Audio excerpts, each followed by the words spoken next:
Thank you, Osama. Good morning to all of you. My name is Rajan Varada, and I work for a entity called the Open Knowledge Community. Just a little brief about that. It is a bridge organization between the government of India and the people in the terms of it's formed by civil society. It is founded by the DIT, the Ministry of IT. So they are the founding members. And UNESCO is also one of the founding members. But unlike other institutions, it is not headed by an IAS officer. It is governed and headed by civil society members. So, and it's a unique organization formed very, very recently, but has been in a knowledge community with the UN for quite some time. It was earlier known as a solution exchange.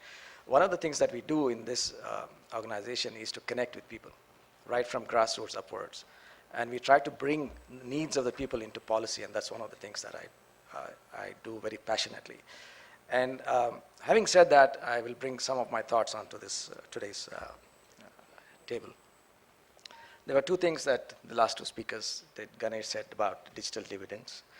Osama gave some statistics. So I'll put those two together. 2.5 crore plus people are looking for dividends in this country. And they are the people who are left out of not only the digital empowerment and inclusion, but mainstream life. They're all people with disabilities. So when we talk about inclusion, we forget the most marginalized people. So I think, and this is a huge challenge, and I'll tell you why. The only hope they have is getting digital, because that really gives them the connect that happens, otherwise it'll never happen. Take visually impaired people. A few years ago, Nokia had given a phone, a feature phone, which had a lot of smartphone capabilities. This was like a magic wand given to the people with, who are visually impaired and difficulties, also people with other disabilities. It connected them. Suddenly they were able to connect, talk to each other, and be able to be part of mainstream life using digital technology. What happened after that? Smartphones became smarter. Today, smartphones no longer cater to this community. I was talking to a good friend of mine who is, to me, a mentor in this space, Dipendra Minocha, and he's a visually impaired person. He also heads the DAISY consortium in India. And he said, you know what has happened? Technologists have, on one hand, shown us hope for a few years, and now all the technology companies no longer make feature phones. So we've got so used to being connected and trying to this great hope, and suddenly you pulled the carpet below our feet, literally pulled out the digital carpet from below our feet. So what are we doing? Are we keeping them in mind when we develop new technologies? Are we keeping in the mind when you're making new apps? And I think this is where we really, really need to think about who do we take along with us in this digital inclusion. So these 2.5 crore people are waiting for people like you to develop innovations and create something for them so that they're not left out of this economy. I think I will end here and leave you all with this thought. Thank you very much.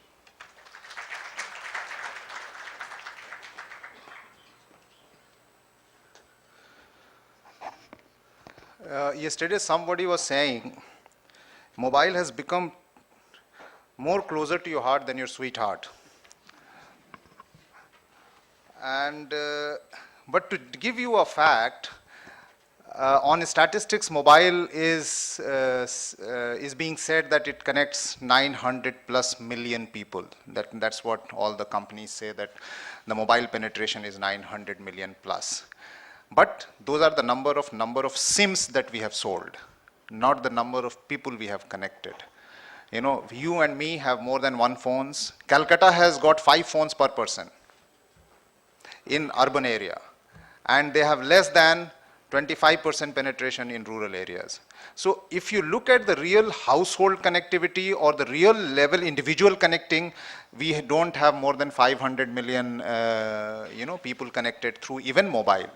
So we have 3 layers of being people connected: not connected at all with no device, then people having connected with feature phones, and then people with connected with smartphones.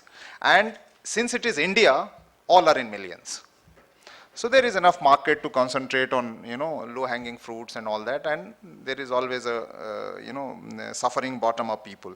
So having said that, I'm going to call Amitabh Singhal, who is the member of the board of directors of Public Interest Registry.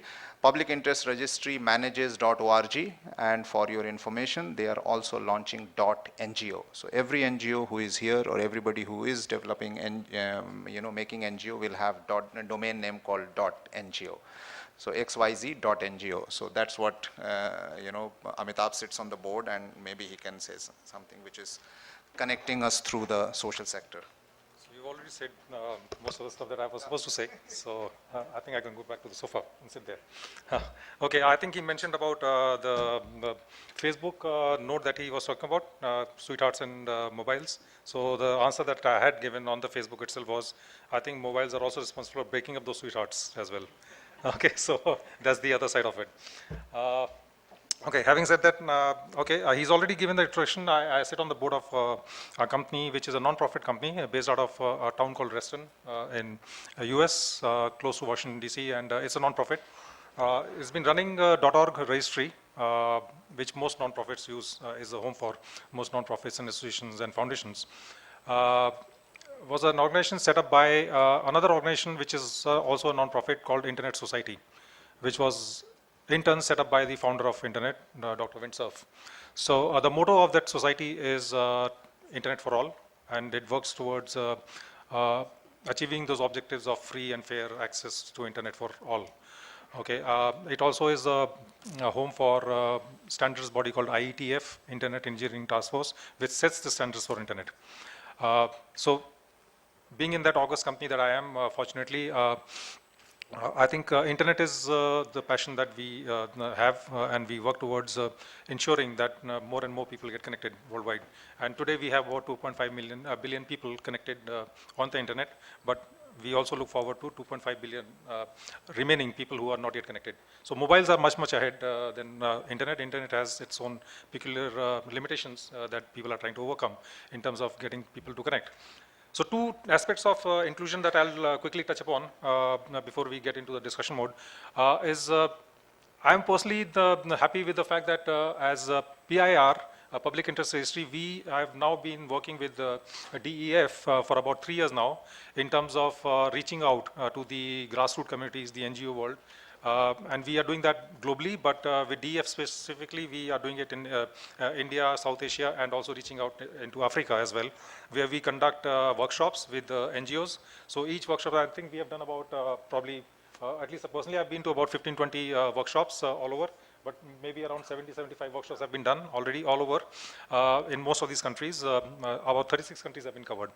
And I think we have, what we have done is, as part of this outreach, is to get out to those NGOs and help them to set up websites to begin with, because as Osama mentioned earlier, we discovered when we started the outreach program with the NGOs that most of the NGOs were not online. 80% of the NGOs are not online, and which is not a good thing, because worldwide, I think this is the only sector which is, after the government, the sector that spends most of the resources in terms of developmental efforts, right? And they are not online. And there's also the negative feedback that it generates is most NGOs are not considered to be really above board. So there's this negative aspect to it, just because they're not transparent. So being on the internet helps them to be transparent and be known for the work that they do. And that's a lot of good work that they do, and we discover that when we go to the grassroots communities and talk to them. So while trying to encourage them to use .ngo, which we are going to launch in January, we have come out with a package of services for them, where we said, okay, we'll set up your websites. So what we did was to demystify the fact that setting up a website for themselves is not rocket science. It does not involve too much of resources. It's not really free, as Osama again mentioned. It's not really free in that sense, because nothing is free. Somebody is funding it. But then what we have done is that we have sent out a very strong message to the NGOs that being on having a website of your own, being on the net, being connected, is something which they can do themselves. It's not rocket science, and it's very easy to do it. So the team from DEF and we travel together, and we show them how to set up a website, and I think it's a 2 or 3 hour job. By the time we end that workshop in half a day, they actually are really, really surprised that this all could have been done much earlier. So we are trying to, in our own way, trying to get those unconnected grassroots communities to get connected. And that's the mission that we are working towards. That's one part. The other part, I think, was also about, we have been talking about MSMEs that is referred to in terms of getting them connected, because most of these SMSEs, small to medium scale businesses that we have, millions of them, they are again not connected. So that's a huge worldwide, world of people that we need to connect. So those are the 2 or 3 things that I thought I'll briefly mention here in the morning, and then open discussions. Thank you. Thank you, Amitabh. Just to also give you a statistical figure, we have put more than 3,000 NGOs online in India, Pakistan, Bangladesh, Nepal, Nigeria, Kenya, and Johannesburg. So that's the kind of thing. And the model is, first year we do not charge anything, and it's unlimited. It's like Google of NGO, space, website development, anything that you ask, you get it. From second year, you pay $50 for your everything for continuity, which is again just $50 is what, 2,500 or 3,000 rupees. It's unlimited for everything, for email, space, hosting, everything together in that. And quite liberal in terms of many grassroots NGOs. They say that we can't pay more than 500 or 1,000. We'll look at the genuinity and then we agree that, okay, never mind, as long as you want to be online. The reason also we do it is because grassroots NGOs have the real information of the grassroots realities. And we people who are sitting and planning and trying to do something, we need to understand what is the understanding at the bottom. And then only we design our services or design our products in such a way that is relevant to them. Most of the time we just throw what we have and we don't know how the things will happen at the bottom of the pyramid. Now talking about MSMEs, talking about, there are millions of MSMEs in our country. We have Professor Parag Shah, who is the chief mentor at Midas India and also founder of Flame Institute. You all know that he is a very inspirational figure for entrepreneurship and also an investor in the financial sector. Maybe he can highlight that how we can look at small enterprises to bring them, in the digital world.